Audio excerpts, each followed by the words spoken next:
आज होतं कानाचं लसीकरण, पण त्याला लसच दिली गेली नाही. आज मी सकाळी लवकरच उठले होते, त्यामुळे मम्मीने लगेचच मला पेज बनवून दिली आणि आम्ही लगेचच कानाची अंघोळ घालून कानाला झोपी लावून दिलं, कारण कानाला लसीकरणासाठी न्यायचं होतं. तोवर कानाची झोप पूर्ण होईल असं आम्हाला वाटलं.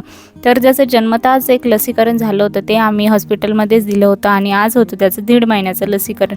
तर त्याला आम्ही अर्ध्या झोपेतूनच उठवलं, त्याचं आवरलं, त्याचा मेकअप केला मस्त आणि मम्मी आणि मी घेऊन गेलो त्याला गावात लसीकरणासाठी. तिथे जाऊन पोहोचलं तर आम्हाला त्यांनी सांगितलं की अजून काना 45 दिवसांचा पूर्ण झाला नाहीये, तर त्याचं आज लसीकरण होऊ शकत नाही, तुम्ही नेक्स्ट मंथमध्ये परत येऊ शकता. काय आलो परत घरी, परत कानाला झोपी लावलं आणि झोपेतून उठल्यावर मी कानाची नखं बघितले तर ते खूपच वाढलेले होते. नखं काढण्यासाठी कानाच्या पप्पांनी बेबी नेल ट्रिमर त्याला ऑनलाईन ऑर्डर करून दिलेलं होतं. आतापर्यंत मी ह्या बेबी नेल ट्रिमरनी त्याचे नखं 2 ते 3 वेळा काढले. त्याचे नखं काढण्यासाठी मी हे सॉफ्ट ग्राइंडिंग हेड वापरते. त्याचा वापर आपण 3 महिन्याचं बाळ होईपर्यंत करू शकतो. नखं काढून झाल्यावर मी लगेचच कानाला फीड केला आणि झोपी लावून दिलं. तो जोपर्यंत झोपलाय तोपर्यंत मी जेवण केलं. तर असा होता आमचा आजचा दिवस. बाय.